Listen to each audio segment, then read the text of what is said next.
A Shalom. First and foremost, I'll let it begin by giving all praises, glory, and honor unto YAHAWAH, BaHaShem, YAHAWASHI, BaHaShem, Rakaha, Kwadash. Our double honors to the elder apostles, the elder bishops, and the elders of Great Millstone. Shalom to the elect, to all the dedicated brothers out there that's giving their due diligence and serving YAHAWAH through his only begotten son, YAHAWASHI, in sincerity and truth. All right, again, I'd like to say Shalom. All right, today's topic, I'd like to touch on the moment of truth. Right, the moment of truth. And ultimately what I'm going into is that, you know, what are you going to do? You know, the truth has been presented your way. Right, it's clear that this is, everything that's going on in life is preordained, and it's ordained by Yahawah Shem Yahushua. That's why the things is going the way that it's going. Right, this gospel is being preached, people bugging out. You know, certain events is manifesting according to biblical prophecy. Right, it's undeniable that who you call God actually exists, that these scriptures that we're reading about is actually alive. Right, so it's the moment of truth. What are you going to do? Are you going to receive this blessing, or are you going to have it to be a curse onto you? Because that's really, you know, that's ultimately all that's really going to happen from this point on. Right, you can make it, you can have it to be where it benefits you, and this actually be a true blessing towards your way. Or it could be upon to you as a curse. You know, so like always, Lord willing, this lesson is edifying. All right, I'm gonna get to the precepts. All right, I want to go ahead and start off in the book of Deuteronomy. All right, the book of Deuteronomy, chapter 30. I believe it's 30, or it could be 32. Was it 30, verse 29? No, verse 19. All right, this is the book of Deuteronomy, chapter 30. Let me see if I can start up.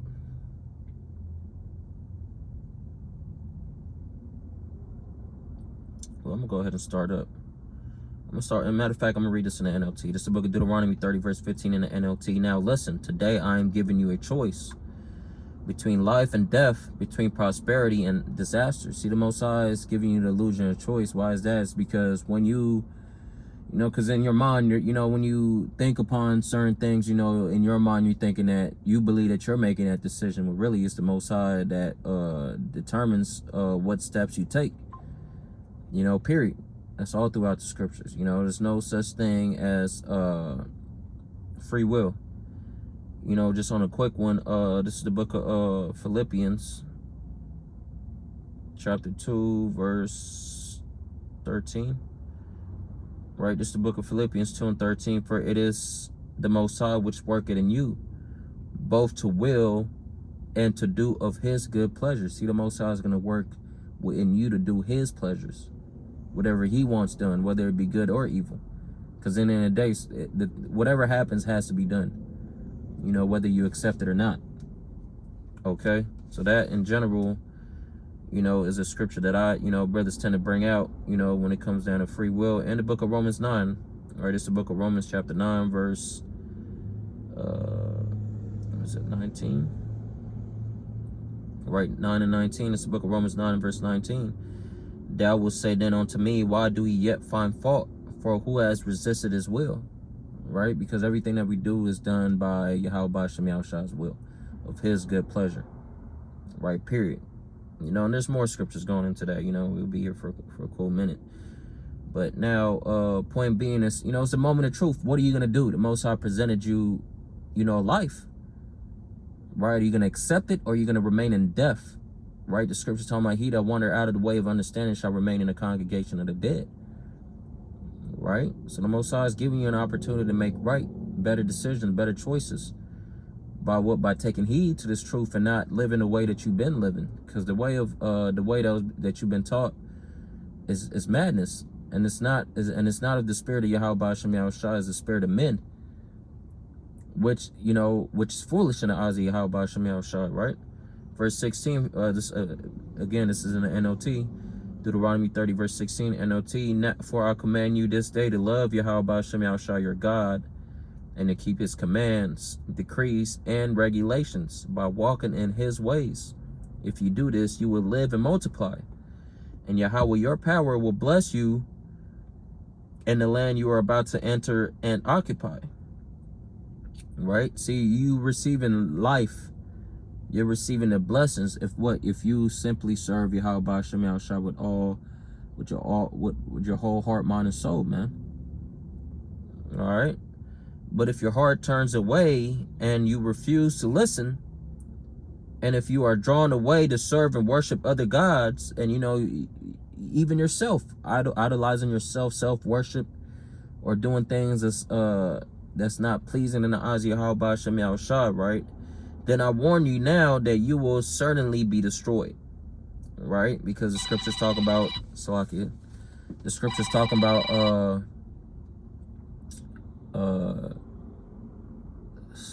the book of Hosea, the 4 verse 6. You are destroyed for the lack of knowledge, right? Salakia, let me answer. I gotta answer this real quick.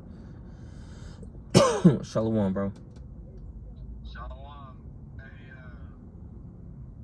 you're not making a lesson or nothing right now, are you? I am. All right, Slack. I'll just call you back. Not important. All right, shalom. Shalom.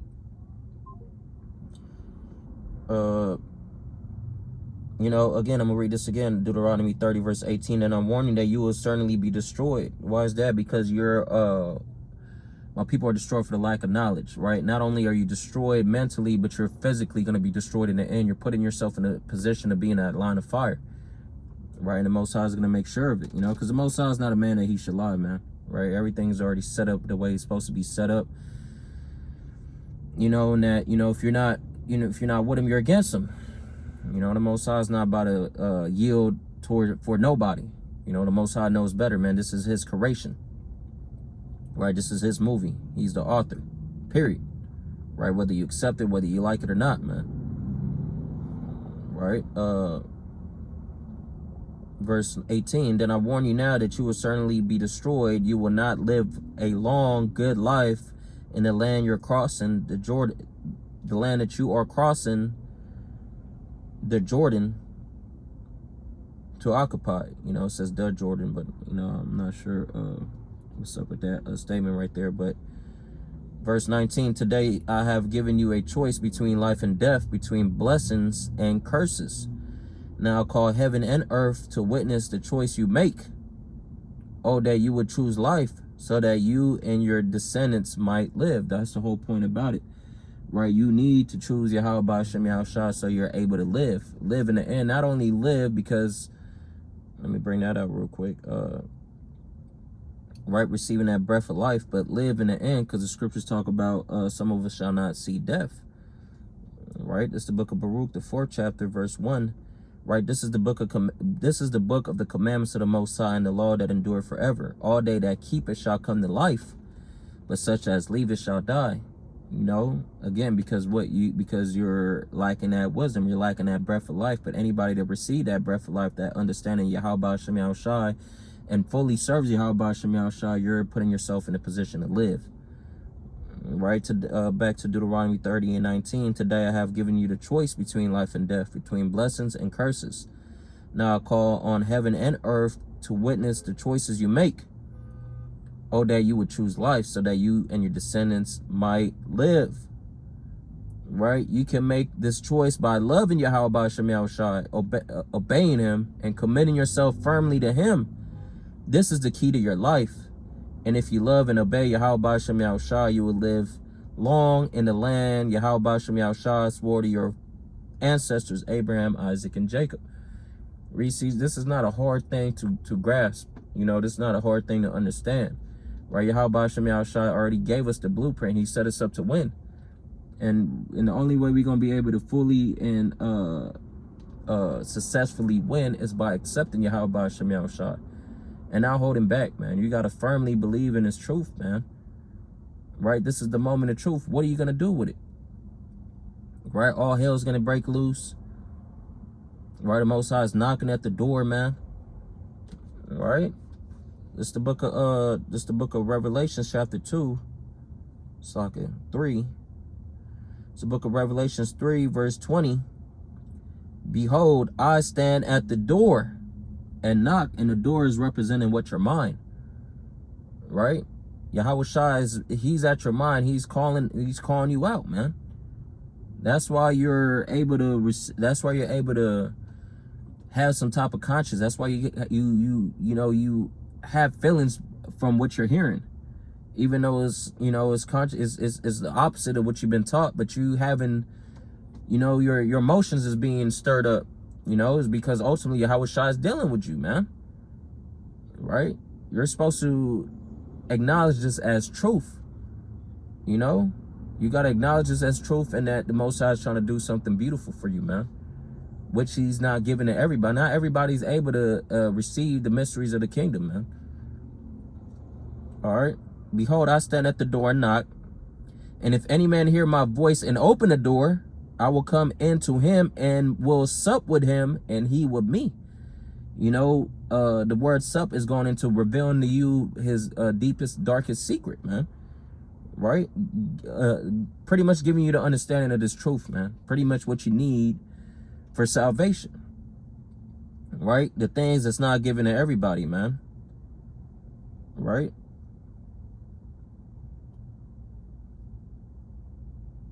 Right here, I'm going to the word sup, right? And it says supper, especially a formal meal usually held at the evening, use of the Messiah's feast, symbolizing salvation in the kingdom, food taken at evening, right?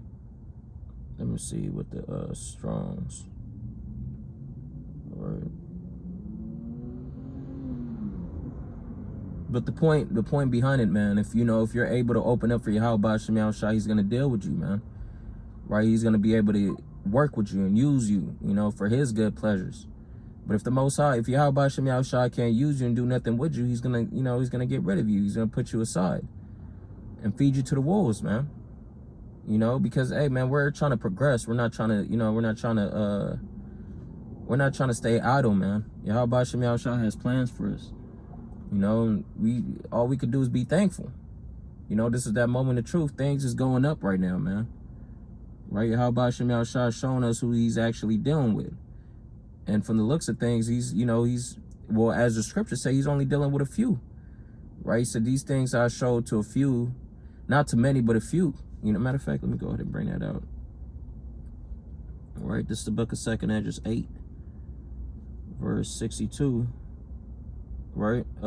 These things have I not shown unto all men, but unto thee, and a few like thee. Then answered I and said, the whole point is that YAHAWASHI didn't show this truth this truth wasn't given to everybody, man. So just with that narrative right there, you need to be thankful, because he's trying to show us the road to salvation, man.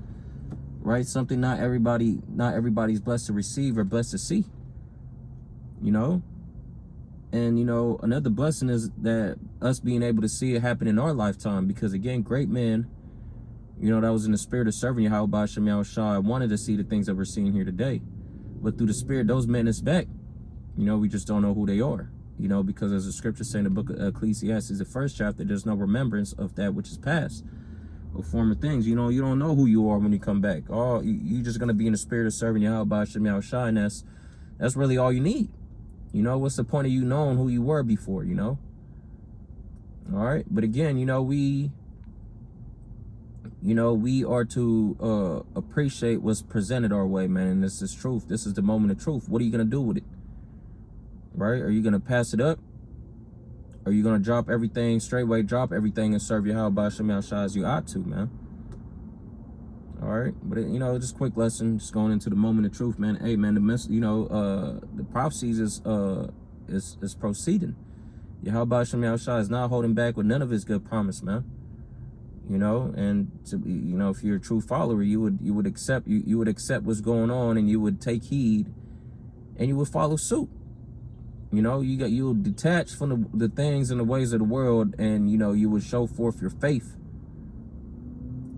All right. Matter of fact, I'm gonna end off here. This is the book of Joshua. All right, this is the book of Joshua.